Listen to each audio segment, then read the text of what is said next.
Subscription کے button کو دبائیے اور ساتھ بیل آئیکن پر کلک کیجیے تاکہ آپ کو تمام ویڈیو فوراً مل سکیں۔ اس ویڈیو پسند آنے کی صورت میں اسے لائک، کمنٹ اور شیئر کرنا مت بھولیں۔ ان کی عورتوں کے ساتھ تو بہت ہی شرمناک سلوک ہو رہا تھا۔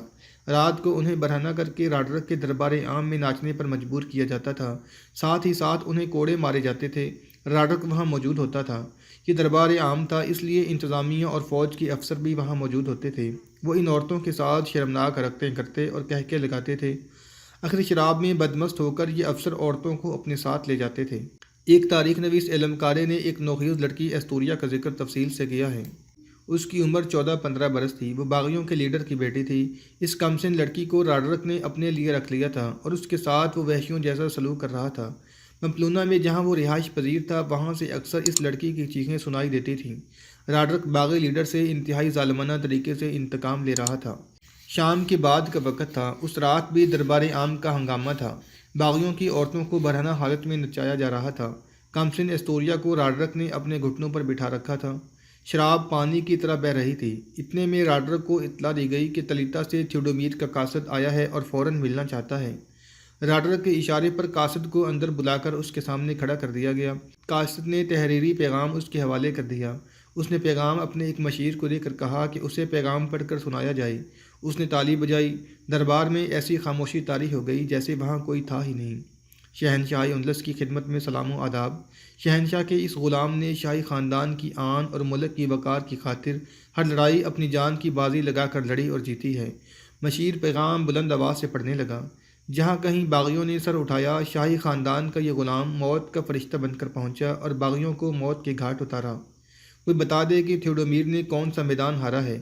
مگر یہ کوئی جن اور بھوت تھے جنہوں نے میری آدھی سے زیادہ فوج ہلاک کر ڈالی اور باقی فوج میدان چھوڑ کر بھاگ گئی۔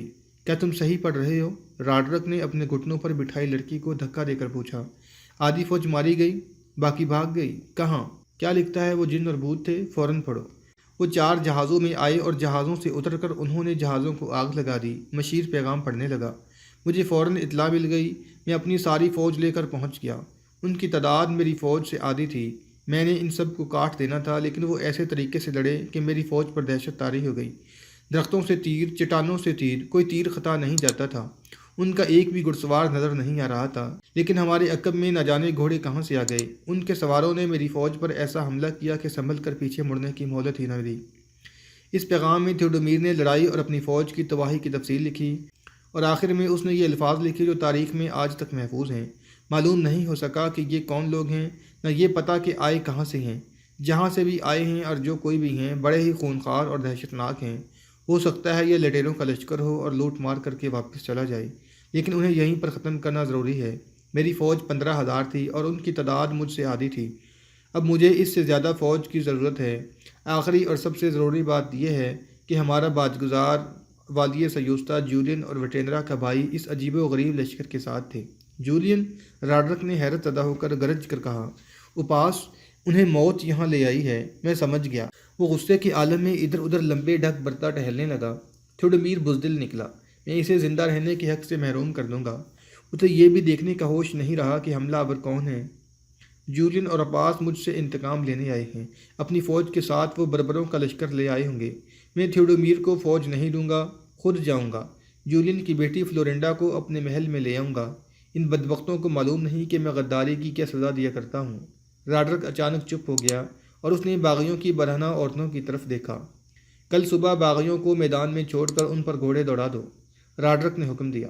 کچل کر مار ڈالو اور ان عورتوں کو رکھ لو۔ یہ لڑکی یہاں کے گرجے کے پادری کے حوالے کر دو۔ تمام عورتوں نے آہوزاری شروع کر دی۔ 2-3 عورتیں راڈرک کے قدموں میں جا گریں۔ تم نے ہمیں بہت سزا دے لی ہے، ایک عورت نے روتے ہوئے کہا۔ اب معاف کر دو۔ میرے باپ کے جرم کی سزا مجھے کیوں دے رہے ہو بادشاہ سلامت؟ ایک جوان سالہ لڑکی نے التجا کی۔ مجھے تو معلوم ہی نہیں تھا کہ میرا باپ درپردہ کیا کر رہا ہے۔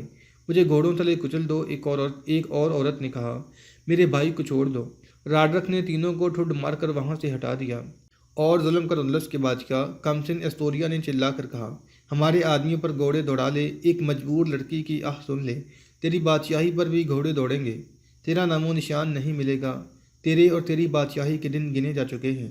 شاباش، راڈرک نے خوشی کے لہجے میں کہا۔ میں تعریف کرتا ہوں تیری جرت کی کہ تو اتنے بڑے ملک کے بادشاہ سے ڈری نہیں۔ یہاں آ لڑکی، میں تجھے انعام دوں گا۔ لڑکی اس کے سامنے جا کھڑی ہوئی۔ منہ سب کی طرف کر لے، راڈرک نے کہا۔ سب دیکھ لیں کہ یہ لڑکی کتنی بہادر ہے۔ لڑکی نے راڈرک کی طرف پیٹھ کر لی۔ درباری اسے دیکھ رہے تھے۔